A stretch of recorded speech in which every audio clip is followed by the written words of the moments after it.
Pernah nggak sih Anda lihat apel jatuh terus kepikiran, sebenarnya apa sih yang terjadi di situ? Pertanyaan sesimpel itu ternyata bisa mengubah dunia loh. Hari ini, kita bakal telusuri jejak pemikiran itu jauh lebih dalam dari yang bisa kita bayangkan. Langsung ke jantung realitas itu sendiri. Jadi siap-siap ya, karena semua yang kita anggap masuk akal bakal kita bongkar habis-habisan. Nah, kutipan dari Carlo Rovelli ini pas banget nih jadi inti perjalanan kita. Katanya, fisika itu kayak jendela buat kita bisa melihat lebih jauh.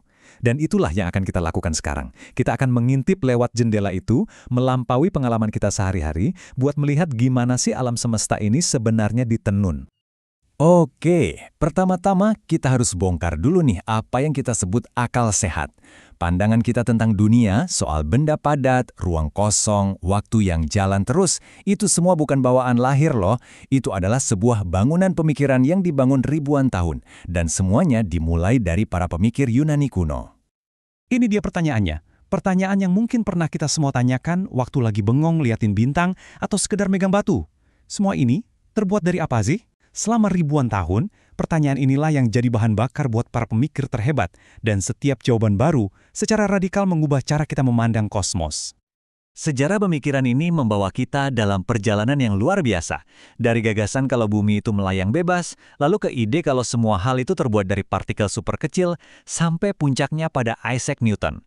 Nah, Newton ini ngasih kita gambaran alam semesta yang kerjanya kayak mesin jam raksasa. Semuanya bisa dihitung, bisa diprediksi, dan bisa dipahami. Untuk sesaat rasanya kayak kita udah berhasil mecahin semua teka-teki alam semesta. Coba bayangin deh, ribuan tahun setelah Demokritus pertama kali mencetuskan ide soal atom, fisikawan legendaris Richard Feynman menyebutnya sebagai kalimat terpenting dalam seluruh sejarah ilmu pengetahuan. Ini nunjukin betapa fundamentalnya gagasan ini, bahwa realitas, pada intinya, itu terdiri dari butiran-butiran kecil. Dan disinilah kejeniusan Newton kelihatan banget. Dengan satu angka ini, dia sadar kalau gaya yang sama yang bikin apel jatuh ke bumi, itu juga gaya yang nahan bulan tetap di langit malam. Untuk pertama kalinya dalam sejarah, surga dan bumi ternyata diatur pakai hukum yang sama. Ini sebuah pencapaian yang benar-benar mengubah peradaban. Tapi, alam semesta mekanis Newton yang kelihatannya sempurna itu ternyata nggak bertahan lama. Di awal abad ke-20, dua teori baru yang super revolusioner muncul dan mengubah segalanya. Uniknya, keduanya datang dari satu orang yang sama, setidaknya pada awalnya. Revolusi pertama datang dari Einstein, dan yang dia obrak-abrik itu konsep tentang ruang. Lupakan ide soal ruang itu kayak kotak kosong yang kaku. Einstein ngebayangin ruang itu sebagai sesuatu yang hidup, fleksibel, bayangin aja kayak kain trampolin. Planet dan bintang bikin kain itu melengkung, dan kelengkungan itulah yang kita sebut gravitasi.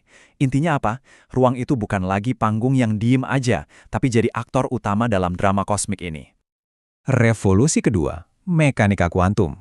Ini jauh lebih aneh lagi. Teori ini nggak cuma ngebengkokin aturan, tapi ngebakar semua aturannya. Dia ngasih tahu kita 3 hal yang benar-benar gila. Pertama, realitas itu ternyata berbintik-bintik, nggak mulus. Kedua, masa depan itu pada dasarnya nggak pasti, yang ada cuma probabilitas.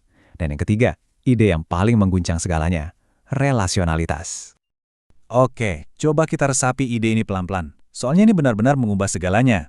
Mekanika kuantum bilang, sebuah elektron itu nggak punya posisi yang pasti sebelum kita ukur. Dia nggak ada di satu tempat tertentu.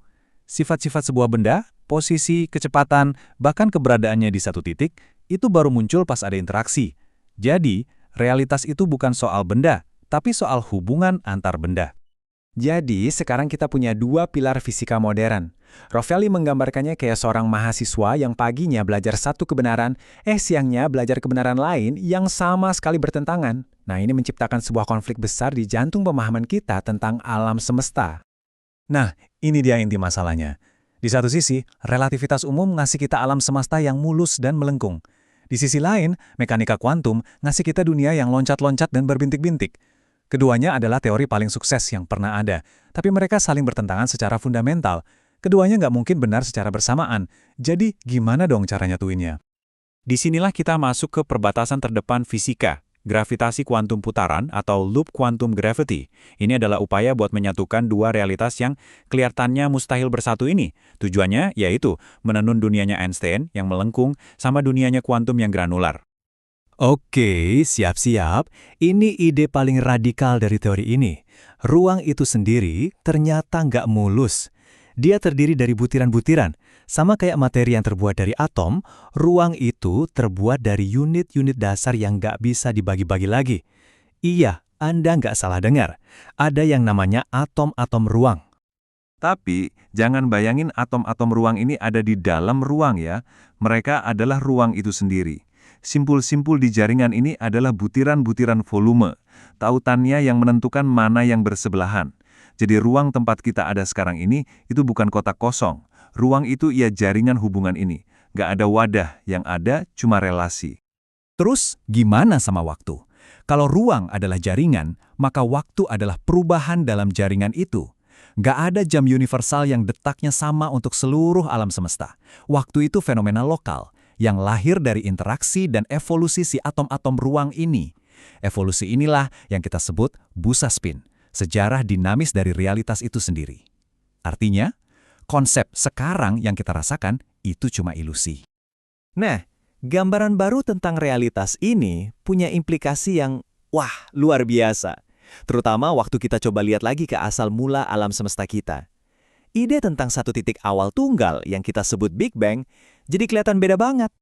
Ini membawa kita ke konsekuensi paling dramatis.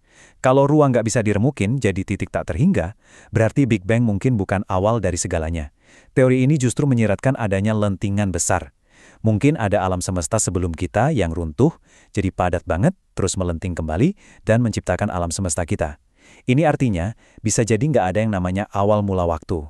Big Bang kita mungkin cuma satu episode dari cerita kosmik yang jauh lebih panjang. Kita tutup dengan kata-kata dari Rovelli lagi ya. Kita mungkin belum punya semua jawabannya. Tapi justru ketidakpastian inilah yang bikin perjalanan ini jadi sangat berharga. Realitas itu bukan seperti yang terlihat di permukaan.